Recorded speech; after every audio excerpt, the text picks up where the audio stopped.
हमसे जुड़ने के लिए फुरकानिया एजेंसी चैनल जरूर सब्सक्राइब करें, लाइक करके बेल आइकन जरूर दबाएं ताकि हमारी वीडियो सबसे पहले आप तक पहुंच सके। रकाइद बनेगा असजद हमारा रहबर से आ रहेगा।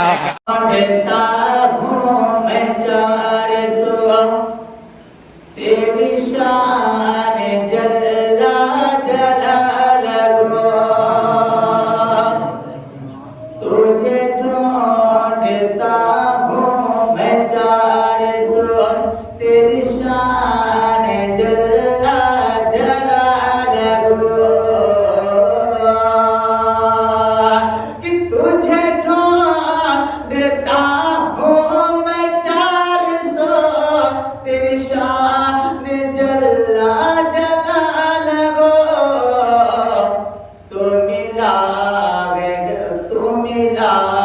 है रंगे अदेरबो, तेरी शान जल्ला जलालगो, तेरी शान जल्ला जलालगो, कि है चमन चमन में हुवल अली।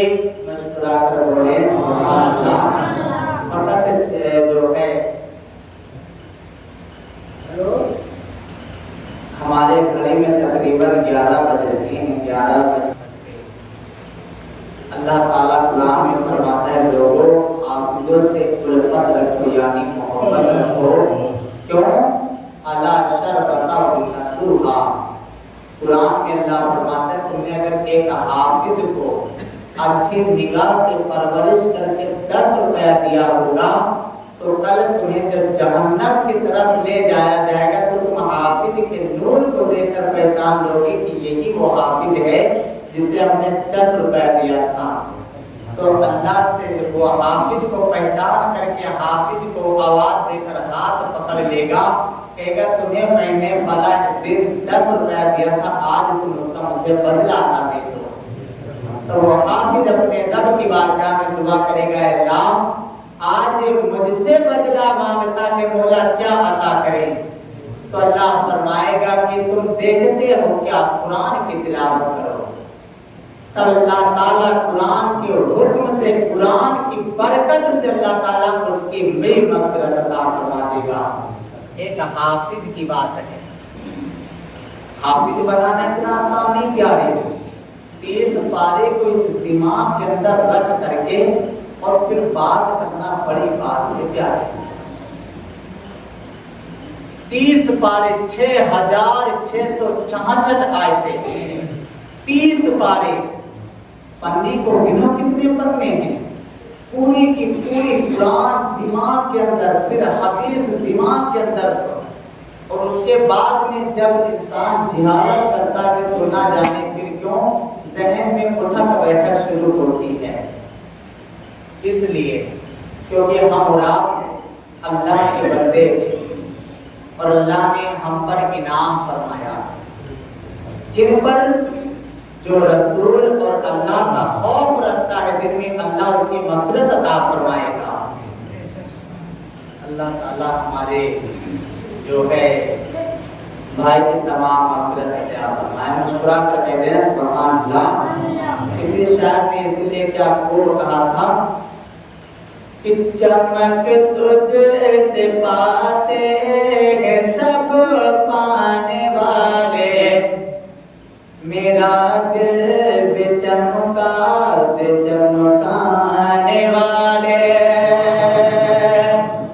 चमक तुझसे पाते हैं सब पाने वाले, मेरा दिल भी चमका दे चमकाने वाले।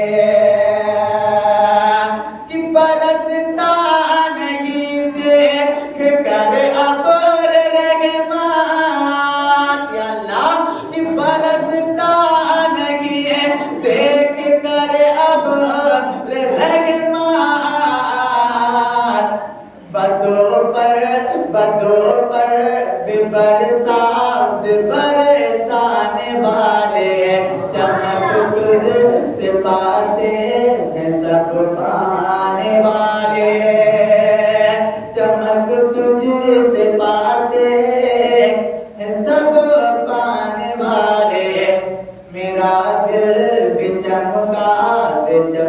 بنانے والے. اللہ تعالیٰ کو لکھا تھا آج تو اللہ تبارک و تعالیٰ نے اپنے گھر کی طرف جو ہے بلانے کا آدیش بھیج دیا ہے. انشاءاللہ جہاں تک کوئی مجھ سے جھگڑا کرے یا کوئی بھی میں سمجھتا ہوں وہ نادان ہے، میں برا نہیں مانتا. تھوڑی دیر کے لیے غصہ تو آتا ہے، پھر دل وہی بات کی طرف لے جاتا ہے، اس حدیث کی طرف اللہ امتی الیک من النبیین والناس آخرین من الصدقاء محمد، کہ جس امتی کے لیے خود میرے آقا نے رات میں جاگ کر کے دعائیں مغفرت کیا ہو، ہم ان کے امتی کے لیے بددعائیں کریں، یہ ہمارے جگیر کو گوارا نہیں ہے. پیارے اللہ تبارک و تعالی، میں آپ کو دکھانا چاہوں گا خیر کہ انشاءاللہ میرا جانے کا بھی آگے کا مسئلہ کلیئر ہو گیا ہے. یہ آپ کے سامنے ہے، یہ آپ دیکھ سکتے ہیں انشاءاللہ. یہ آ چکا ہے اور آگے کا بھی جو کام ہے یہ بھی آ چکا ہے. یہ ویزا وغیرہ کمپلیٹ میرا آ چکا. اب میں پڑھاؤں اور نہ پڑھاؤں ہمارے لیے کوئی بڑی بات نہیں ہے. 7,000 روپیہ ہم گھر پر بیٹھ کر بھی کما لیتے ہیں، اللہ کا شکر ہے. کیونکہ جس کا لڑکا چھوٹا سا بیمار جو پھونک ڈالنے کے لیے بلائے گا، جائیں گے تو کچھ نہ کچھ نذرانہ ضرور دے گا. تو یہ پورا اگر ہم ملا لیں تو گھر پر بیٹھ کر کے ہم 1.5 گنا کما لیتے ہیں. لیکن فقط میں یہاں جمعے کی اصلیت بتا رہا ہوں. جمعے کی نماز پڑھا کر چلا گیا تھا میں، پھر میرا من نہیں تھا آنے کے لیے. پھر یہاں کے کمیٹی کے ممبران میرے پاس گئے، کافی باتیں ہوئی. میں نے کہا کہ آپ جائیں، میں دوسرے کو بھیج دے رہا ہوں.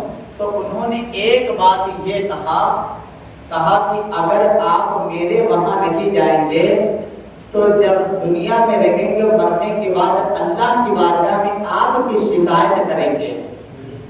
تب میری ماں نے کہا کہ ایسا کریے کہ آپ باہر چھوڑیے، وہ دور ہے، اور آپ یہاں چلے جائیے. آپ کی وجہ سے 4 بچے قرآن سیکھ لیں گے.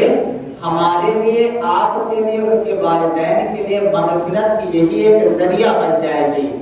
جب تک وہ بچہ قرآن پڑھتا رہے گا، جب تک ثواب اس کے ماں باپ کے پڑھانے والے اور اس حافظ کو علم سکھانے والے تک پہنچتا رہے گا. اور اللہ کا شکر ہے آج اپنے خاندان کو لوگ نہیں سنبھال پاتے. اللہ کا شکر ہے ہم نے اپنے خاندان کو سنبھال رکھا ہے. ہمارے خاندان کے اندر حضرت بھی جا چکے ہیں، ان سے بھی دریافت کر لیجئے کہ اللہ کا شکر ہے ہم نے اپنے ماں سے لے کر بھائی سے لے کر سب کو نماز کا طریقہ بتاؤ، نماز کے حکم کو بتایا کہ نماز اہم ہے. پیارے اعلیٰ حضرت کون ہے، صحابہ کون ہیں؟ سب سے پہلے ہم اپنے رب کو مانتے ہیں، ماں باپ سے پہلے رب کو مانتے ہیں، اس کے بعد رسول اکرم کو مانتے ہیں، اس کے بعد اپنے ماں باپ کو ماننے کے بعد پھر صحابہ کرام کو مانتے ہیں.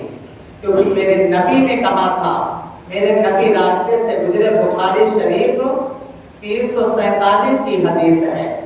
میرے آقا فرماتے ہیں امہات الیک من الوالدین الی اللہ الیک من الامر محبت الیک علی انبیاء المرتبہ. میرے نبی جا رہے، دیکھا کہ ایک بندہ ہے جو سب سے زیادہ ماں سے محبت کر رہا تھا. اس کی ماں کے منہ میں جو ہے دانت نہیں تھے تو روٹی چبا چبا کر کھلا رہا تھا. میرے نبی جب گئے مسجد میں، صحابہ آئے، کہا کہ صحابہ تمہیں ایک بات نہ بتائیں؟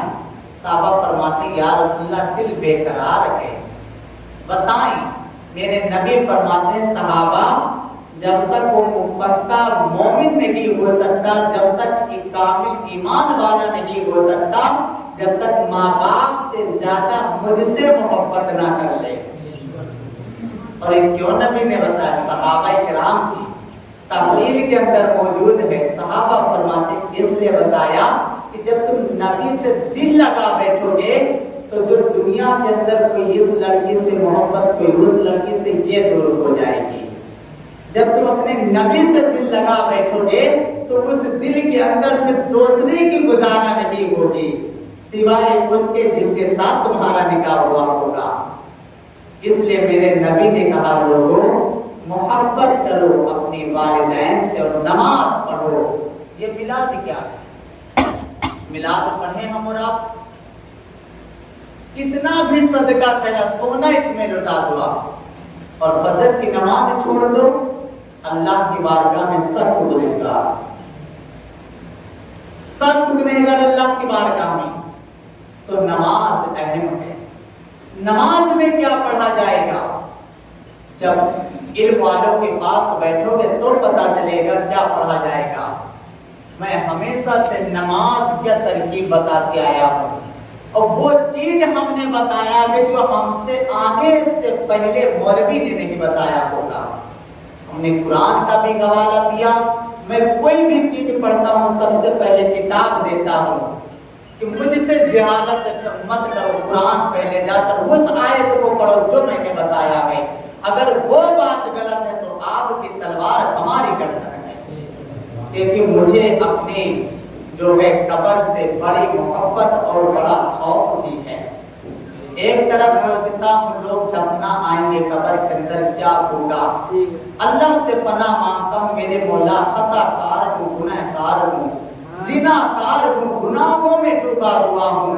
फकत इतना है मौला कि जिस दिल के अंदर तूने इल्म दिया, मोहब्बत दी है मौला, बस कयामत के दिन जब कब्र के अंदर आना, जब कब्र में अपने फरिश्तों से कह देना कि ये मेरा दीवाना है, मोहब्बत दे दो उसे। मैं ये अकीदा रखने वाला हूँ। लेकिन ये बात कब पता चलेगी? ये बात जब पता चलेगी जब आप कुरान से मोहब्बत करोगे, हदीस से मोहब्बत करोगे। हम कोई किताब लेकर नहीं आए यहाँ पर, इतनी मोटी मोटी किताबें हैं, उससे अगर बैग में टांग करके चलेंगे तो ये खुद ही बोझ है। वो इतना बोझ उठाकर कहाँ जाएंगे? तो इसीलिए मैं अपनी किताब के अंदर पूरी की पूरी हमने कायनात के अहबाब को समेट कर रखा है। सबसे पहले अगर आप यहाँ पर क्लिक करेंगे तफसीर कुरान के अंदर, मैं क्या पढ़ता हूँ वो मैं दिखाता हूँ। अपने बाप की किताब से नहीं पढ़ता, मैं जो भी बयान करता हूँ अल्हम्दुलिल्लाह अभी तक मैंने इसी कुरान पाक से आपको समझाया है और आपको बताता हूँ प्यारे, कुरान से आप मोहब्बत करिए। आ गया आपके सामने 30 के 30 पारे आपके सामने, अल्फा 30 के 30 आपके सामने जो है यहाँ पर सूरे। अब सूरे हमने पढ़ा अल्हम्दुलिल्लाह रब्बिल आलमीन, समझ में नहीं आया। अब हम इसे समझेंगे कैसे? यहाँ पर हम क्लिक करेंगे, तफसीर में जाएंगे, इसे समझे पहले। अब तफसीर में गए, अब यहाँ पर अल्हम्दुलिल्लाह रब्बिल आलमीन, इसका तर्जुमा क्या? सब को दिया अल्लाह को जो मालिक है सारे जहान का। अब हम इसकी तर्जुमा तो पढ़ लिया प्यारे, अब मेरा दिल गवारा नहीं कर रहा ये आयत क्यों उतरी और किस लिए उतरी है, तो हम इसकी पूरी तफसीर से देखेंगे। अब इसमें बड़े बड़े सहाबा किराम जो नबी के दौर में नबी पर जो आयत हुई आप बताते थे वो नकल कर लेते, उन्होंने जो लिखा सब इसमें मौजूद है। हम इसको पढ़ते थे, हम बुनियादार की किताब को नहीं पढ़ते, हम सबसे पहले कुरान को पढ़कर तर्जुमा करते हैं। और आज से क्यों मोहब्बत करते हैं जानते हैं? सगीदे सालार से क्यों मोहब्बत करते हैं जानते हैं? शिजरा नसब पढ़ो तो पता चलेगा। ये जानते किसकी औलाद है? ये आका हुसैन की औलाद है। बहरेत में जानते कब आए थे? जो आप ख्वाजा गरीब नवाज को कहते हो 108 साल पहले सगीदे सालार हिंदुस्तान के सरजमीन पर कदम रख चुके थे। अगर बयान करें तो उनका वक्त ही खत्म हो जाएगा, लेकिन हम मस्जिद में हम बैठे हैं तो हम सोचता हूँ है आपको तरीका कुछ नमाज के बारे में बताया जाए। नमाज क्या है सुनो। अब वजू कैसे करना है तवज्जो के साथ सुनें। वजू करने से पहले अपने जिस्म को पाक करें, कपड़ा वो धुले जो 3 पानी से धुला हुआ कपड़ा हो। तफसीर के अंदर है क्यों? एक बार अगर इस कपड़े में नापाकी लगी है, पानी में डालकर उठाएंगे और उससे भिगो कर निचोड़ेंगे तो क्या होगा? पानी नापाकी एक जगह थी, लेकिन आप उसे जब उठाएंगे तो वो हर जगह पर दौड़ जाएगा वहां का पानी, तो पूरा का पूरा कपड़ा नापाक हो जाएगा। इसे अहम समझे, तकरीर मैं नहीं कर रहा हूँ, मुझे तकरीर करने की आदत नहीं, ना मैं तकरीर कर पाता हूँ। जो अल्लाह ने इल्म दिया है उसी में रह करके मैं समझाता हूँ। इसलिए तवज्जो के साथ में अच्छे 3 कपड़े से धुले, उसके बाद जिस्म को कैसे साफ करना है, तो जिस तरीके से मैयत को नहलाया जाता है ना प्यारे, इस तरीके से अपने जिस्म को साफ करें। एक पानी से नहाए तो सबसे पहले पूरा बदन, कान के लो से शर्मगाह तक पूरा अच्छी तरीके से धुले। दूसरा पानी डालें तो उसे जब पानी वो गिरता जाए तो ऊपर डालें और फिर दूसरी बार साफ करें।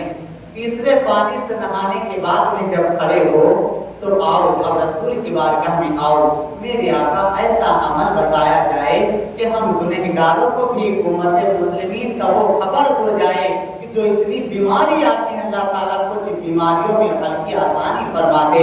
मेरे आका फरमाते हैं, ऐ लोगों, जब नहा चुको, नहाने के बाद में कांटे में पानी लो और दाहिनी साइड पर डालो और उसे मलते हुए जाओ। अल्लाह के रसूल से साहबा पूछते हैं, या रसूल अल्लाह, फजीलत क्या है? मेरे आका फरमाते हैं, जब उसे मल मल के नहाओगे तो जिस तरीके से साबुन से आपके कपड़े का मैल छूटता है, इसी तरीके से अल्लाह ताला कुरान की बरकतों से, नमाज की बरकतों से अल्लाह ताला आपके जिस्म की हिफाजत अता फरमाएगा, हिफाजत अता फरमाएगा। उसके बाद कपड़े पहन करके जब मस्जिद में जाओ, गेट पर पहुंचो तो सबसे पहले पढ़ो अस्सलामु अलैकुम व रहमतुल्लाहि ताला व बरकातहू। क्यों? क्योंकि जब आप मस्जिद में आते हैं तो कुरान के अंदर भी, एक हदीस के अंदर भी, कई किताबों के अंदर भी मौजूद है, अल्लाह के 2 फरिश्ते सुबह से शाम तक और फिर अल्लाह के 2 फरिश्ते शाम से लेकर सुबह तक, शाम से लेकर सुबह तक जिक्र करते हैं। जो बंदा मस्जिद में आता है वो अपनी पेन से लौट करके रब की बारगाह में पहुंचते हैं। रब की बारगाह में पहुंच करके अल्लाह को हुक्म देते हैं, ये बंदे हैं जिन्होंने नमाज पढ़ा है, इसलिए जब सलाम करोगे तो आपका सलाम रब की बारगाह तक पहुंच जाएगा। फिर आओ, जब जा नमाज पर कदम रखो तो पढ़ो इत्तखाज मुकाम मुस्लिमीन, पढ़ो व तकीद मुकाम इब्राहीमा। ये आयत पढ़ो कि ऐ अल्लाह, जिस तरीके से तूने अपने महबूब खलीलुल्लाह को जान नमाज पर जाने की ताकत अता की है, मौला आज उसी ताकत के सदके में जान नमाज पर खड़ा होना मेरा काम है और मेरी नमाज को कबूल करना मौला तेरा काम है, तेरा काम है। जब ये दिल में बसा कर रखोगे तो अल्लाह तुम्हारी दुआ भी कबूल फरमाएगा, मुसीबतें हल भी अता फरमाएगा। तवज्जो के साथ सुनो। फिर नमाज कैसे पढ़ना है? नमाज तो बड़ी अहम है प्यारे। अब नियत कैसे करना है?